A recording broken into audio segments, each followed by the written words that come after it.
ये एक नफ़रत की लहर का एक असर है और उसका खामियाजा आज देश भुगत रहा है कि एक ईमानदार, एक देश के प्रति समर्पित खिलाड़ी को ट्रोल किया जा रहा है। और जो ये चटपुटिये जो है ना ₹2 ट्विटर वाले, ये को एक चीज़ बताओ, मैंने हर बार बहुत सारी वीडियोज़ में मैंने कहा है कि अगर एक राह चलता हुआ खुजली का कुत्ता अगर एक मुसलमान की तरफ अगर उठा के मुँह उठा के भौंक दे, तो ये जो बीजेपी आईटी सेल वाले या जो अंधभक्त हैं, ये उस कुत्ते को ना अपना बाप घोषित कर देंगे। बस सामने वाला मुसलमान होना चाहिए। गुजरात में 3000 किलो का ड्रग्स पकड़ा गया, लेकिन आर्यन खान को जेल होनी चाहिए क्योंकि वो मुसलमान है। तो इस तरह का जो देश में एक बोलते हैं ना चिंदी भर रत्ती भर जो लोग हैं, इन्होंने देश का माहौल ख़राब किया हुआ है। और जिसकी औकात एक बैट पकड़ने की नहीं है, वो विराट कोहली पे सवाल उठाएगा और शमी पे सवाल उठाएगा। लेकिन असल ज़िंदगी में ना ये ₹1.5 ₹1 ट्वीट करके भीख मांग के खाने वाले जो लोग हैं, उनकी औकात यही है। ये ट्रोल ही कर सकते हैं, अपनी ज़िंदगी में कभी कुछ नहीं कर सकते।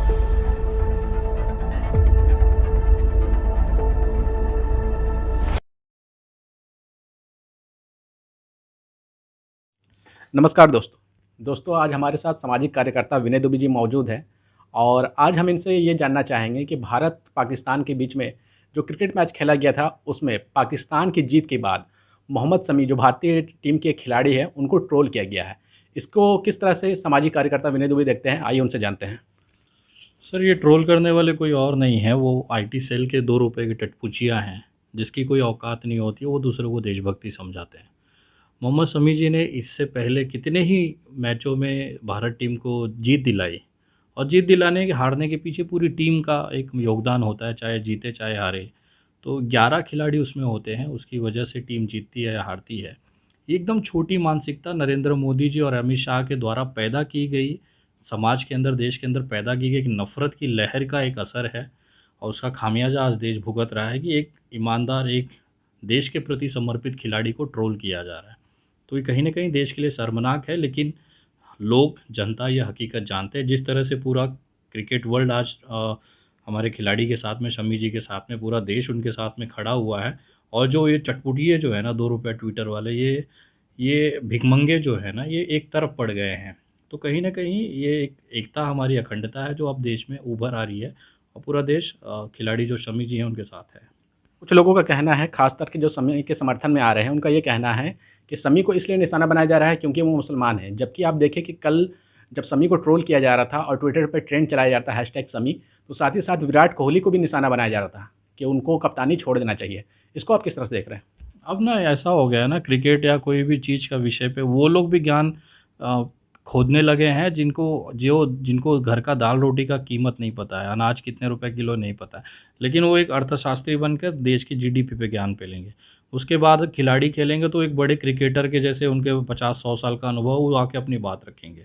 तो ये सब जो भी है ना, केवल आईटी सेल वालों को दिखाई देती है, इसके अलावा इनकी कोई योग्यता नहीं है। रही बात जिस तरह से एक मुस्लिम होने का, मैं आपको एक चीज़ बताऊँ, मैंने हर बार बहुत सारी वीडियोज़ में मैंने कहा है कि अगर एक राह चलता हुआ खुजली का कुत्ता अगर एक मुसलमान की तरफ अगर उठा के मुँह उठा के भौंक दे, तो ये जो बीजेपी आईटी सेल वाले या जो अंधभक्त हैं, ये उस कुत्ते को ना अपना बाप घोषित कर देंगे। बस सामने वाला मुसलमान होना चाहिए। गुजरात में 3000 किलो का ड्रग्स पकड़ा गया, लेकिन आर्यन खान को जेल होनी चाहिए क्योंकि वो मुसलमान है। तो इस तरह का जो देश में एक बोलते हैं ना चिंदी भर रत्ती भर जो लोग हैं, इन्होंने देश का माहौल ख़राब किया हुआ है। और जिसकी औकात एक बैट पकड़ने की नहीं है, वो विराट कोहली पे सवाल उठाएगा और शमी पे सवाल उठाएगा। लेकिन असल ज़िंदगी में ना ये ₹1.5 ₹1 ट्वीट करके भीख मांग के खाने वाले जो लोग हैं, उनकी औकात यही है। ये ट्रोल ही कर सकते हैं, अपनी ज़िंदगी में कभी कुछ नहीं कर सकते। सर, अगला सवाल ये है, कल जो है जो इन ट्रोलर हैं, इनका ये भी आरोप था कि कोई जब पाकिस्तान भारत से मैच जीत जाता है क्रिकेट के अंदर में, तो कुछ मुस्लिम इलाके में पटाखे फोड़े गए हैं। इसको आप किस तरह देखते हैं? आपके सूत्रों ने क्या जानकारी दी है? सर, देश का मुसलमान हिंदुस्तान का है। बहुत सारे लोगों का दिल टूटा जब भारत ये मैच हारा है। और ये हारने का जो भी कारण हो, एक खेल होता है, उसमें जीत हार होती है। रही बात पटाखे फोड़ने, जश्न मनाने का, तो ये कहीं न कहीं एक तरह से प्रोपेगेंडा तैयार किया जाता है। हो सकता है यही भाजपा आईटी सेल वाले मुसलमान बस्तियों में जाके पटाखे फोड़े हों। अगर आपको यकीन नहीं होगा तो किशनगंज, बिहार के एक ज़िला है, वहाँ के एक पुलिस अधिकारी ने एक वीडियो जारी किया जिसमें ये बताया गया था कि वहाँ पे एक अफ़वाह फैलाई गई कि मैच हारने के बाद किशनगंज में पटाखे फोड़े गए। सर, क्या कुछ आया है सोशल मीडिया में, एक पोस्ट वायरल हुआ था, उसको लेकर? कल रात में लगभग 11 बजे किशनगंज हलचल news group, Kishanganj times news group और एक व्यक्ति के वाल पे जो फेसबुक का वाल होता है उस पे जो है पाकिस्तान के जीत पे पटाखे छोड़ने संबंधी एक पोस्ट की गई थी। चूंकि मामला काफी सेंसिटिव था और ये एक तुरंत जो है ये वायरल होने लगा। मामले की गंभीरता को देखते हुए पुलिस अधीक्षक किशनगंज सर के द्वारा जो है तुरंत इसकी जांच करने के लिए और आवश्यक कार्रवाई का निर्देश दिया गया। इसके आलोक में हम लोगों ने जब इसकी जांच की तो इस संबंध में जिन व्यक्तियों द्वारा पोस्ट किया गया था उन्हें जब बुलाया गया, इस पे हम लोगों ने उनसे बात की, जब पूछताछ की तो पता चला कि जो स्थानीय मोहल्ला चूरीपट्टी मोहल्ला है वहां पे एक शादी समारोह में जो इनके घर के पास ही था वहां पे पटाखे छोड़े गए थे और उसी को इन्होंने ये पाकिस्तान की जीत से इनको जोड़कर उस चीज को इन्होंने देख लिया। हालांकि उसके कुछ देर बाद ही इन्हें पता चल गया कि इनसे जो है ये गलती हो गई कि इन्होंने इस चीज को पाकिस्तान की जीत से जोड़कर देख लिया था। इसके बाद इन्होंने इस पोस्ट को इन्होंने तुरंत ही डिलीट कर दिया क्योंकि इन्हें पता चल गया था कि जो है ये शादी वाली बात को इन्होंने पाकिस्तान की जीत से जोड़ कर देख लिया था। फिर उसके बाद जो है जब इस संबंध में जब हम लोगों ने इनसे बात की और इस पे जो आवश्यक कार्रवाई किया उसमें इन्होंने अपनी गलती स्वीकार करते हुए माफीनामा दिया और साथ ही 25-25 हजार रुपए का सभी व्यक्तियों ने बॉन्ड भरा है और आगे से जो है इन्होंने ऐसी कभी कोई भी पोस्ट फेसबुक पे या सोशल मीडिया पे डालने से पहले उसको वेरीफाई कर लेंगे कि मामले की क्या सच्चाई है, उसके बाद ही ये पोस्ट करेंगे। ऐसा वादा भी इन्होंने किया। लिखित में हम लोगों ने सभी चीजों को इनसे ले लिया। लेकिन वास्तविकता वहाँ पे ये थी कि वो पटाखे किसी शादी के लिए, क्योंकि उस दिन बहुत सारी शादियाँ थी तो शादियों में पटाखे फोड़े गए, तो इसको लोगों ने उस तरफ से जोड़ दिया गया। और सबसे खूबसूरत बात ये निकल के आई बिहार में कि जिन लोगों ने ये अफवाह फैलाई थी उस पर 25-25 हज़ार रुपये के मुकदमे पेनल्टी डाली गई है। अगर आपको चाहे तो मैं वीडियो भेजता हूँ, आप उसको देख लीजिए। तो ये जो नफ़रत फैलाने का काम है, इनको मौका चाहिए। ये किसी की शादी को ना उसको पाकिस्तान के जश्न मनाने में जोड़ देंगे, ये कोई भी फ़ोटो को क्रॉप करके उसके पाकिस्तान से जोड़ देंगे। अक्षय कुमार ने पाकिस्तान खिलाड़ी के साथ हाथ मिलाया।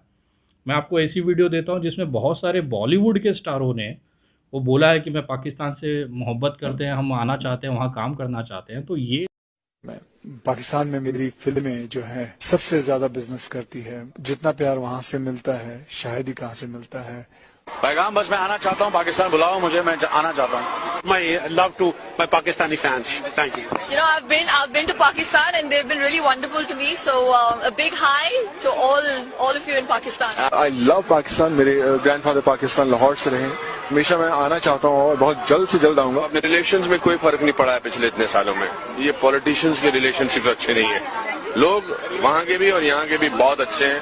ये जो वो सिर्फ उनको ट्रोल इसके लिए नहीं किया जाता क्योंकि उनके नाम के आगे खान नहीं है। यही शाहरुख खान या सलमान खान ने बोला होता कि मेरा पाकिस्तान के साथ ऐसा करूंगा तो फिर अभी तक तो बवाल मच गया होता। मैं आपको वीडियोस देता हूँ, उसको चलाइए, लोगों को दिखाइएगा। तो कहीं ना कहीं प्रोपोगेंडा बीजेपी आईटी सेल की तरफ से है, क्योंकि जिस तरह से देश को उन्होंने बर्बाद किया है, दिखाने के लिए कुछ भी नहीं है। तो बस एक हिंदू मुसलमान की नफरत करने के लिए उनके पास ये पूरा प्रोपोगेंडा बनाया गया है, लेकिन अब वो असरदार नहीं रहा है। सर, आपको क्या लगता है ये जो एक नैरेटिव सेट किया जा रहा है कि देश में मुसलमान जो है वो लगातार पाकिस्तान की जीत में खुशी मनाते हैं, पटाखे फोड़ते हैं, ये पिछले कई सालों से चला आ रहा है।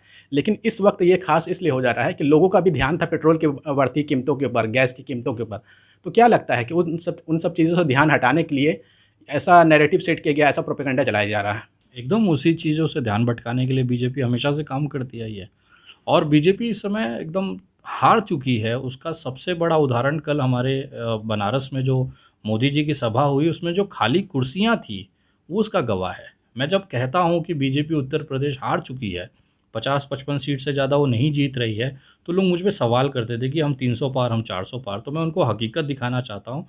नरेंद्र मोदी जी जिस संसदीय क्षेत्र से आते हैं वो अपनी संसदीय क्षेत्र में अपने भाषण में पब्लिक जमा नहीं कर पा रहे, पब्लिक ने उनका बायकॉट कर दिया, कुर्सियाँ खाली रह गई।